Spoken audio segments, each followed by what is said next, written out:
In February of 2024, Jackson was tortured, raped, and murdered. February 25, 2024, a mother received a text message that would haunt her forever. Send the police at 3 held hostage, don't call. The message came from her 20-year-old daughter, Mahogany Jackson, who was trapped inside a Birmingham apartment fighting for her life. But here's what makes this case so shocking. The 8 people torturing Mahogany weren't strangers who broke into her home. They weren't random criminals who snatched her off the street. These were people she knew, people she trusted, people she considered friends. For over 30 hours, they held her captive, moving her from place to place across Birmingham. They beat her, assaulted her, and filmed every horrific moment. And when Mahogany finally managed to send that desperate plea for help, they discovered her secret message. This girl was hurt by people she trusted. Have you ever trusted someone who turned out to be dangerous? Because what happened next will show you just how deadly that mistake can be. This was when the worst began. This is the story of Mahogany Jackson. Welcome to our channel. Please like this video, share, and subscribe to this channel to help raise awareness and spread caution. Mahogany Jackson was just 20 years old when her life was cut short in February 2024. Born and raised in Jasper, Alabama, she had moved to Birmingham with big dreams and an even bigger heart. Her world revolved around her 3-year-old daughter, Nydia, who was the light of her life. She loved the color pink and had dreams of becoming a cosmetologist. She wanted to build a better future for herself and her little girl. Like many young mothers, she was working hard to leave behind the mistakes of her past and create something beautiful for her family. But Birmingham's streets can be dangerous, especially when you're trying to distance yourself from the wrong crowd. Mahogany had been making an effort to change her life, but some connections from her past weren't ready to let her go. In the weeks leading up to her death, Mahogany had been dealing with a serious problem. Someone had stolen a gun from her, and she knew exactly who had taken it. This wasn't just about a missing weapon. It was about respect, trust, and standing up for herself in a world where showing weakness could be deadly. On February 24, 2024, Mahogany made a decision that would cost her everything. She decided to confront the person who had stolen from her. She wanted her property back, and she was willing to face the thief directly to get it. What Mahogany didn't know was that this confrontation would trigger a chain of events so brutal and shocking that even experienced police officers would struggle to process what happened. The person she was about to confront had friends. Dangerous friends who would turn a simple dispute into one of the most horrific crimes Birmingham had ever seen. On February 24th, Mahogany Jackson walked into what she thought would be a simple confrontation. She had tracked down 24-year-old Brandon Pope, the man who had stolen her gun. This wasn't some random criminal. Brandon was part of her social circle, someone she knew from the streets of Birmingham. Mahogany wasn't playing games that day. She was armed and ready to get her property back. When she found Brandon, she didn't waste time with small talk. She pulled out her own weapon and demanded he return what he had stolen from her. But Mahogany wanted to send a message. This wasn't just about getting her gun back. It was about respect. In front of his friends, she forced Brandon to strip down to his underwear at gunpoint. For a man trying to maintain his reputation on the streets, this was the ultimate humiliation. Brandon stood there, nearly naked, while Mahogany held him at gunpoint. His friends watched as this young woman made him look weak and powerless. In that moment, something dangerous shifted in the room. The embarrassment was eating at Brandon, and his anger was building to a breaking point. After Mahogany got what she came for, she left. She probably thought the matter was settled. She had her gun back, she had made her point, and Brandon had learned not to steal from her again. But she was wrong. The humiliation Brandon felt that day wouldn't just disappear. As soon as Mahogany was gone, his rage took over. The fact that a woman had embarrassed him in front of his crew was something he couldn't let slide. In his mind, there had to be consequences. That's when Brandon made a decision that would turn a simple theft dispute into a nightmare. He looked at his friends, Francis Harris, Jeremiah McDowell, and the others who had witnessed his shame, and gave them a command that would seal Mahogany's fate. "Do something to her," he told them. Those 4 words would launch one of the most brutal crimes Birmingham had ever seen. What started as Mahogany trying to get her stolen property back was about to become a 30-hour torture session that would end with her death. And the worst part? Every single person involved in what happened next was someone she knew and trusted. Brandon Pope's command set everything in motion. Within hours of being humiliated, he had gathered a group of 8 people who were ready to make Mahogany pay for what she had done. These weren't hardened criminals or gang members. They were people from Mahogany's own social circle, people she had laughed with, hung out with, and trusted. The group included Francis Harris, 25, Jeremiah McDowell, 18, Giovanni Clapp, 23, Blair Green, 25, Sinia McCall, 23, Teja Lewis, 26, and Ariana Robinson, 23. Some were men, some were women, some were older, some were barely adults. But they all had one thing in common. They were about to commit one of the most horrific crimes Birmingham had ever seen. They found Mahogany and took her captive. What happened next would last for more than 30 hours and move across multiple locations throughout Birmingham. The group wasn't just angry. They were methodical. They planned to make Mahogany suffer for as long as possible. They moved her from place to place to avoid being caught. First one apartment, then another location, then another. Each time they relocated, the abuse continued. They beat her repeatedly, leaving her body broken and bruised. They sexually assaulted her in ways that police would later describe as beyond comprehension. But the physical abuse was only part of the horror. They also tortured her mentally, telling her she was going to die, making her beg for her life, and giving her false hope that they might let her go if she cooperated. They forced her to endure humiliation after humiliation, breaking down her spirit piece by piece. Perhaps the most shocking part of this entire crime was that they filmed it. Multiple members of the group took out their phones and recorded what they were doing to Mahogany. They documented their own crimes, creating evidence that would later be used to convict them. Police Chief Scott Thurmond would later say that the suspect's decision to videotape portions of this horrific act made the facts of the case public. Saddest of all, they were made public by the suspect's decision to videotape portions of this horrific act. These weren't people trying to hide their crimes. They were proud of what they were doing. They wanted to remember it. They wanted to show others. As the hours passed, the abuse got worse. What started as revenge for Brandon's humiliation had turned into something much darker. The group fed off each other's energy, each person trying to outdo the others in terms of cruelty. Mahogany was no longer a person to them. She had become an object for their rage and violence. For more than a day, Mahogany endured torture that most people couldn't survive. She was beaten, assaulted, moved from location to location, and forced to endure psychological abuse that was designed to break her completely.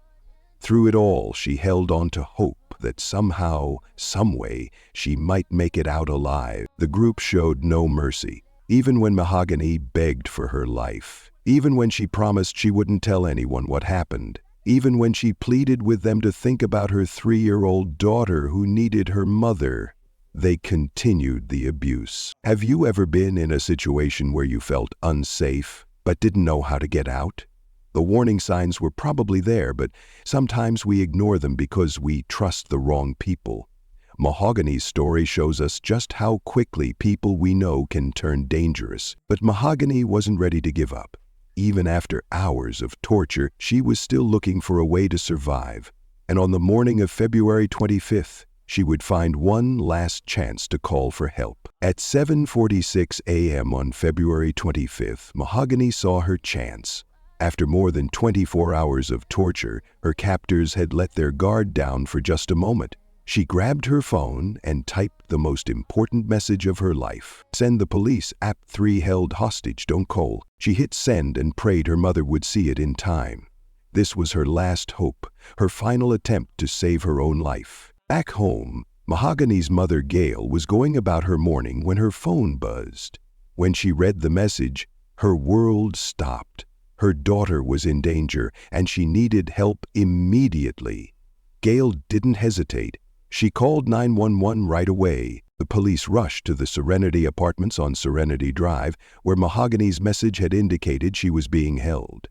Officers raced up the stairs to apartment 3, ready to rescue a young mother who was fighting for her life. But when they broke down the door, the apartment was empty.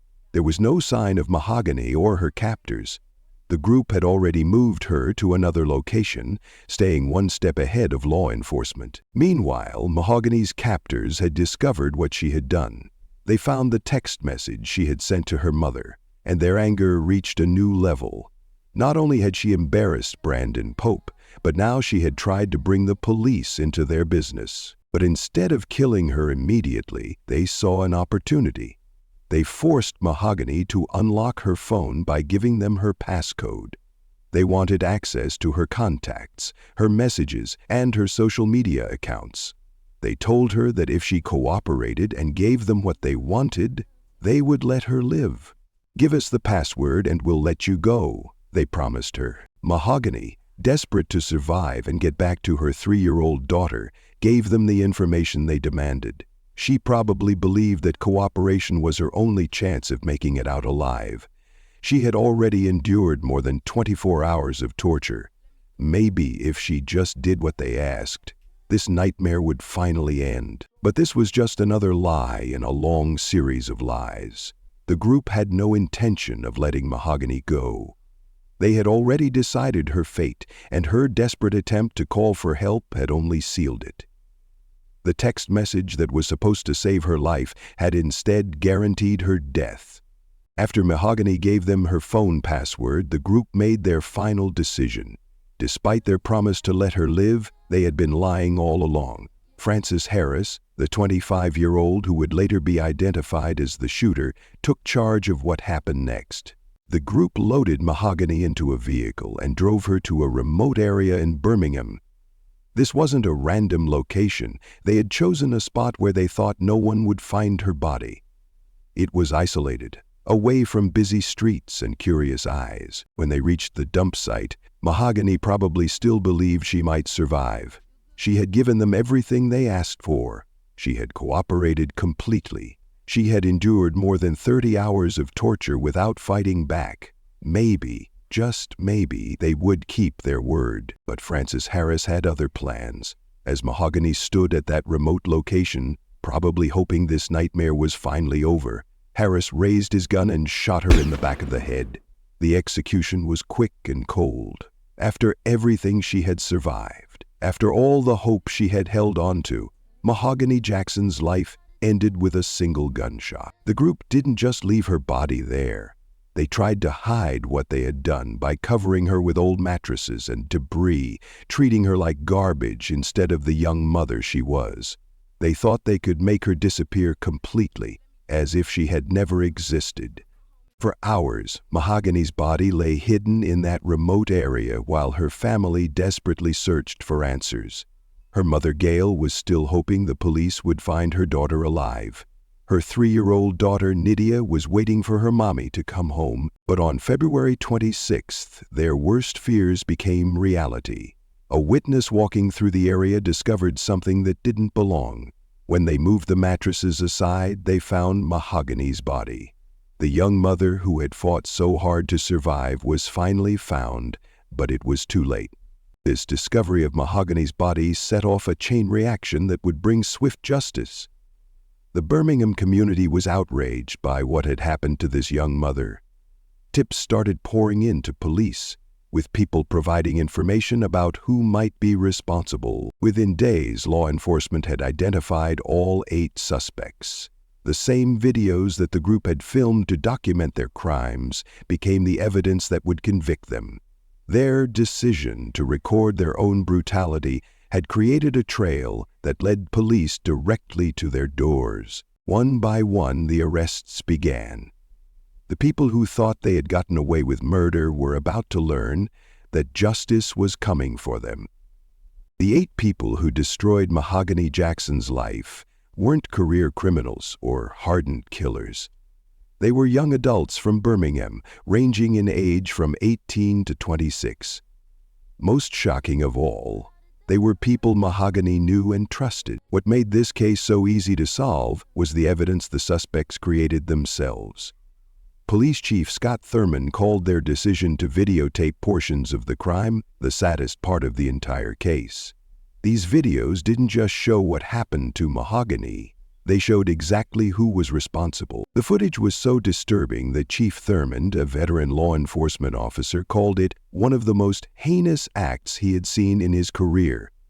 He described the facts as deplorable and sickening and said the crime was absolutely disgusting. The facts of this case are deplorable and sickening. Saddest of all, they were made public by the suspect's decision to videotape portions of this horrific act.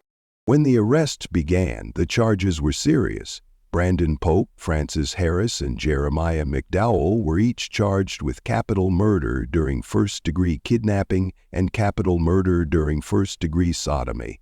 These charges carry the possibility of the death penalty in Alabama. Giovanni Clapp, Blair Green, and Senia McCall faced charges of felony murder, first-degree kidnapping, and first-degree sodomy.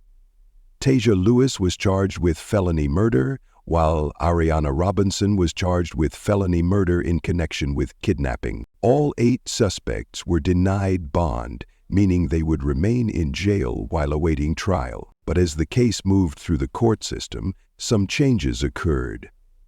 During a preliminary hearing, the capital murder charges based on rape and sodomy against Pope and McDowell were dismissed.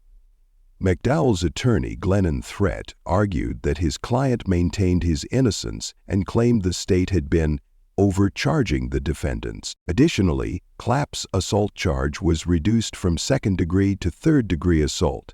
These legal developments showed how the justice system works. Initial charges don't always stick, as prosecutors review evidence and build their cases. Despite these modifications, all 8 suspects still face serious charges that could result in life in prison or even the death penalty. The core charges of capital murder and felony murder remain in place for the group. The case moved quickly through the system because the evidence was overwhelming. The suspects had essentially convicted themselves by filming their crimes.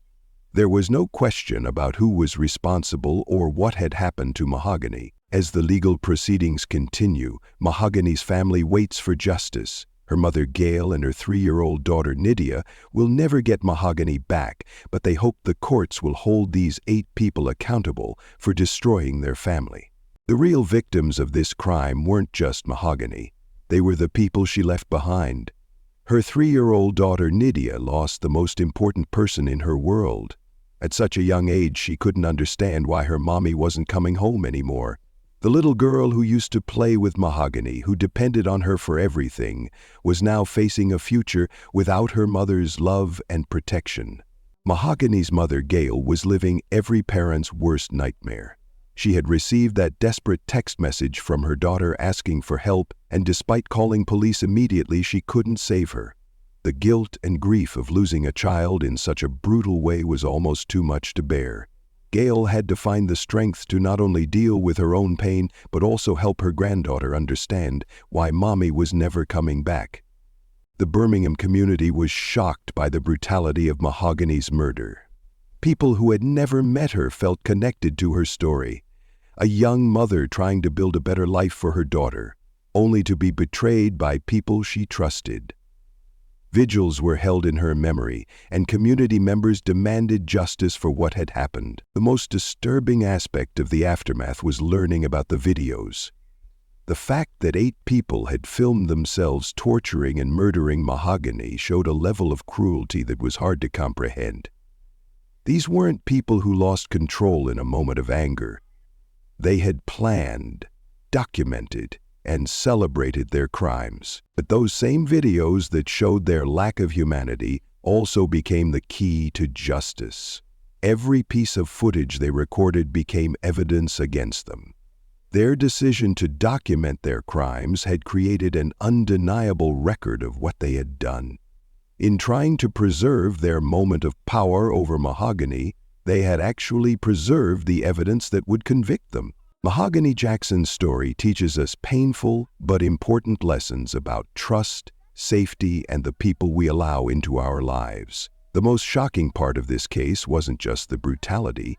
It was the fact that every single person who hurt her was someone she knew. This wasn't a random attack by strangers. These were people from her social circle, people she had spent time with, people she probably laughed with and trusted. The betrayal was as devastating as the violence itself. It shows us that sometimes the most dangerous people in our lives are the ones closest to us. There were warning signs that could have saved Mahogany's life. When someone steals from you, that's already a red flag about their character. When people around you solve problems with violence and humiliation, that's another warning sign. When your social circle includes people who get angry over respect and reputation, you might be in danger. Technology played a double role in this case. Mahogany's phone became her lifeline when she sent that desperate text to her mother. It was her last hope for survival. But that same technology was used against her when her captors forced her to give up her password. And the phones that the killers used to record their crimes became the evidence that convicted them. We all have a responsibility to speak up when we see dangerous situations. If you know someone is being threatened, if you hear people talking about hurting others, if you see warning signs of violence, don't stay silent. Mahogany's story shows us what can happen when toxic behavior goes unchecked. Mahogany Jackson should be alive today. She should be watching her daughter Nydia grow up, pursuing her dreams of becoming a cosmetologist and building the better life she was working toward. Instead, her life was cut short by people who chose violence over humanity. Her story reminds us that behind every true crime case is a real person with real dreams, real family, and real love to give. Mahogany wasn't just a victim. She was a mother who adored her daughter, a young woman with plans for the future, and someone who deserved so much better than what happened to her. We can honor Mahogany's memory by learning from her story, by paying attention to warning signs in our own lives, by speaking up when we see dangerous situations, by choosing to walk away from toxic people instead of confronting them, by supporting survivors of violence in our communities. What prevention strategies do you think could help others avoid similar tragedies? Have you ever had to distance yourself from dangerous people in your life? Share your thoughts in the comments below. Your experience might help someone else stay safe. If this story opened your eyes to the importance of trusting your instincts and choosing your circle carefully, please subscribe to this channel. We tell these stories not for entertainment, but to honor victims like Mahogany and to help prevent future tragedies.